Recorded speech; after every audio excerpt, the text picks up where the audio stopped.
in this video. For sure, for sure.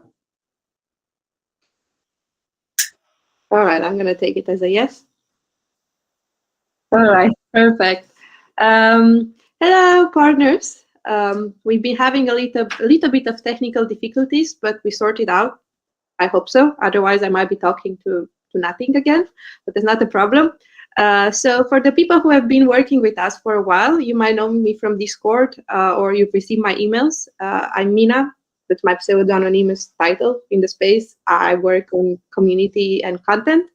And today we gathered to talk about another masterclass, which is going to be on the Web3 lifestyle.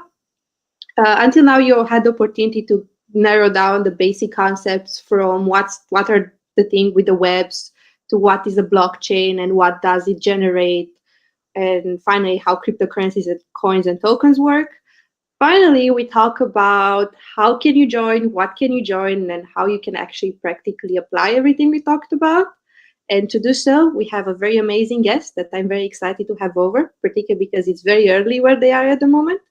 Our guest today is Matt Operator. He's a true Web3 native, currently contributes to Cabin DAO, which, as you probably heard of DAO several times in our conversation. I'm very excited to be here. I'm very thankful for the honor, and it is very early, so forgive me. I'm just getting my brain working this morning at 6 a.m. or 7 o'clock now.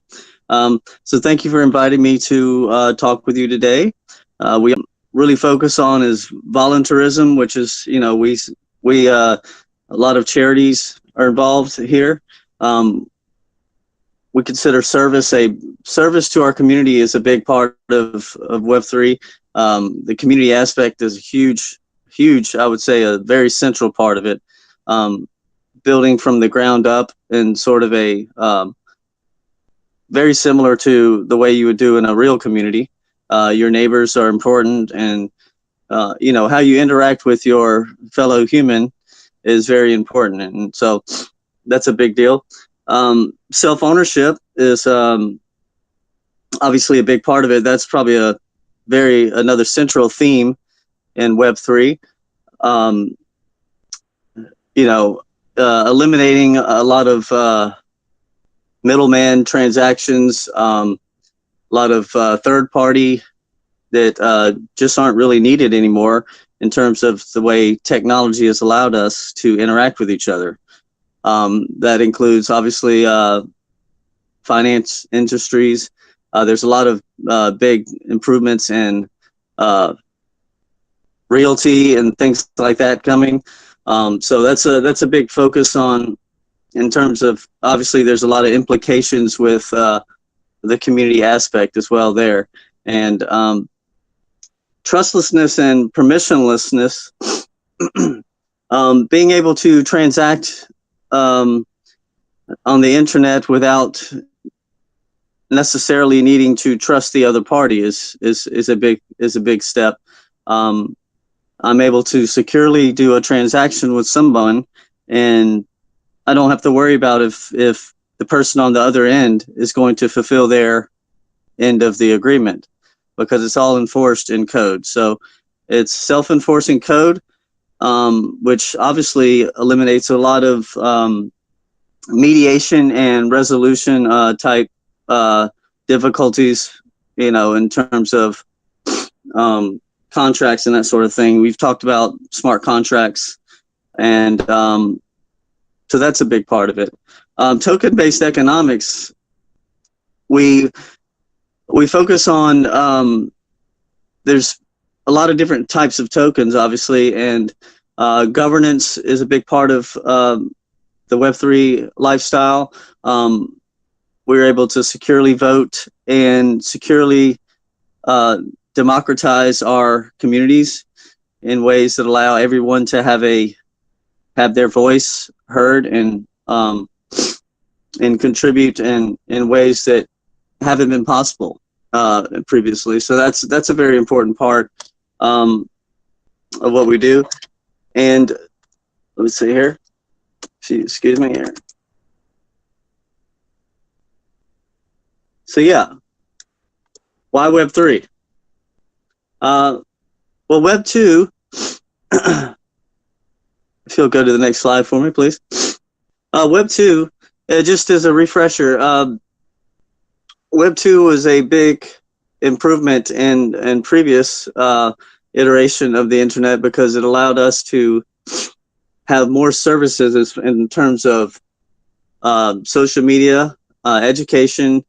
So instead of just being able to read, we are also able to share in, it's kind of the read-write scenario. We're also able to, are you able to see the slide?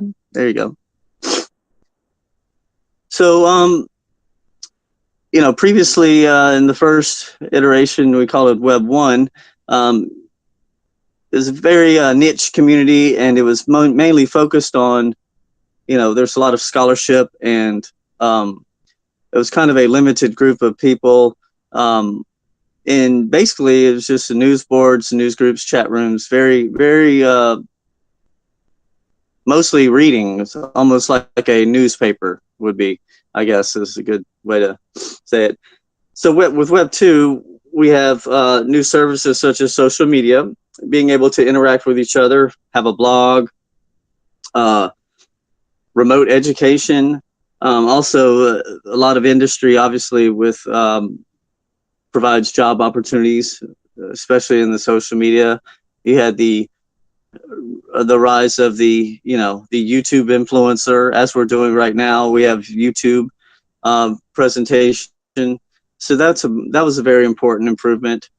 Being able to shop online, obviously, things like Amazon, being able to coordinate and distribute products across the world in a very efficient manner is huge for distribution, and it allows us to remove a lot of baggage in terms of supply chains and that sort of thing. So that was a very big improvement. Unfortunately, with that, it's human nature that things consolidate and power structures evolve, and so we have a bit of a control issue now in terms of centralized companies kind of dominating those markets. And the issue with that is it's changing the way it's affecting our lives in other ways as well, that were not necessarily intended or consensual. So again, this impacts our relationships with our privacy, it impacts our privacy and our relationships with our data.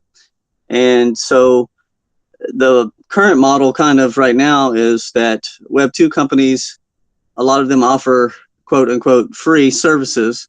They're not really free. There's a hidden cost here. And the hidden cost is that you are kind of the product instead of just the customer. So a lot of these services monetize your data, and they claim to do it anonymously or whatnot, and that's not necessarily always the case. And so many people are uncomfortable with having their data sold without full consent or full awareness of such things. And if you take a glance at your terms of service, and like a social media company or something like that, you pretty much need a lawyer to parse through these things. It's very complicated, and it's not really the layperson does not have the capability of really understanding what all is involved in terms of how their data is being used. So that's a very a serious concern for me personally. I'm not really interested in being a piece of livestock. That's just me personally. So I like to know I believe that agreements and relationships should be transparent and straightforward. We shouldn't have hidden costs on the back end that we're not aware of. All right. So we also have strong relationships with banks and Webs too. So we have really good applications as far as, you have Cash App, internet banking, a lot of services. So there's a lot of unbanked people that aren't able to access banking. And even today, we still have quite a bit of people, unfortunately, that aren't able to access quality financial services. And that's something we're going to be talking about as well. And that's something we're going to be improving on in terms of Web3. So another big thing is employers. In Web 2, it allowed us to have remote working, things like that. Employers were able to interact with their employees remotely. And with that comes some issues in terms of privacy and personal boundaries. Again, if we're looking at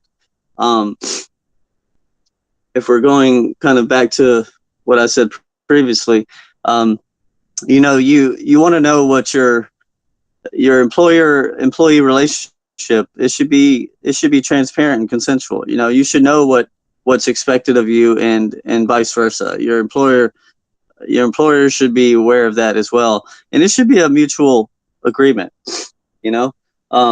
So what we have here is some new avenues, unfortunately, of exploitation of different people, and we're trying to improve that with Web3. So Web 2 is a huge improvement on social interactions with our and it's across the board. I mean, this is human cooperation is what built civilization. So when we cooperate, we're able to do greater things, and so that's an important improvement. So we acknowledge all that, but what we're trying to do here with Web3 is address some of the issues that has arise from these new media interactions. And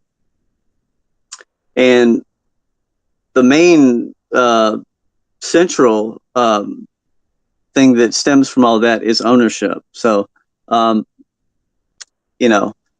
what does it change? What does it actually change? So back to when we talk about ownership, obviously finance is a huge part of this. So Web3 is offering, allowing us to have full access to our finances. So, so instead of having a bank as a middleman, we were able to directly interact with each other financially, financial transactions that are trustless and permissionless, like I said earlier. And the great thing about that is it eliminates a lot of costs. So in terms of just improving the efficiency of financial transactions, anytime you are able to eliminate a third party, it's not necessary, you're going to improve the cost and efficiency of the service there. As to me personally, I'm proud to say I'm totally bankless. So I do not have a bank. So it's kind of full circle now. I don't need a bank. I don't use one, and it's I'm able to fully take advantage of that without and that's full ownership. So I take control of my property, my assets, and I have custody of those things. And that's both digitally and real world assets. And that brings to the next point, decentralized finance. So there's a lot of new services that are being provided. You have applications such as Uniswap, Aave is another great one. And these services are allowed to provide, for example, they're allowed to provide, allow us to have things such as loans without having credit checks. So you can do fully collateralized loans that with no application. So if I need some cash and I don't want to sell, let's say if I don't want to sell Bitcoin because I want to keep that asset, I can borrow money against my Bitcoin, and I'm able to use that to get the things that I need. And then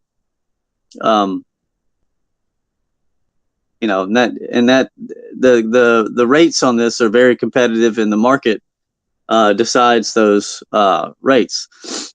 And one of the good things about this is allowing it to be decentralized is it makes the cooperation, in the past I've heard a lot of things about competition in terms of, economics, in terms of capitalism and that sort of thing. I take a different approach on this, and I believe the market is about cooperation, because really what we're doing is, even when we compete, what we're really doing is cooperating. We are trying to provide the service at the best cost to the end user, and the end user is the consumer, and that is where the I don't know, you may have heard the term consumer is king. The consumer at the end of the day decides whether they want to buy a product or not. And one of the issues with Web 2 is we've kind of lost that balance on the consumer has been kind of locked into some services. In terms of some of the major corporations, it's hard to leave some of those services if you don't have an alternative. So through DeFi, decentralized finance, a lot of these traditional financial systems are mitigated, a lot of the issues. So we have open access, like I said earlier, needing to apply for credit, not knowing exactly what your fees are or how they're applied, limited availability. We have a lot of access issues, especially across the world. There's a lot of people that do not have reliable remittances are very important. Reliable access to secure secure financial services. So that's one of the huge and biggest improvements, and that's actually where most of it started in terms of Web3. Most of it started through the DeFi mentality, and that's obviously with Bitcoin is a primary is the first application of the blockchain technology, which is very important. So some of the services that are provided through this decentralized finance, we can send money around the globe, stream money around the globe on a regular basis, payments, regular payments, be able to access stable currencies. You're able to have choice. So you're able to choose what financial services suit your preferences and suit your needs. That's very important. As I mentioned earlier, you're able to borrow funds with collateral. So fully collateralized loans allow you to allow you to borrow money without having big credit applications and signing big contracts and that sort of thing. Contracts you probably don't understand fully. So that's important. Being able to borrow without collateral. There's also services that kind of hybrid services that are similar to the previous banking services, but applied in a decentralized manner. Crypto savings, big thing. You're able to securely store assets, digital assets, and without having to worry about the traditional problems with storing some assets, such as obviously I can securely transport quite a large sum of digital assets anywhere in the world. So doesn't even require any sort of, physical security there. The security is built into the code, so that's a big part of it. In terms of trade, you're able to trade tokens. Tokenized assets are obviously a big thing right now. So this facilitates exchange across borders, allowing us to efficiently transact and just similar to any other merchant services. We're allowed to do that in Web3 in a decentralized manner.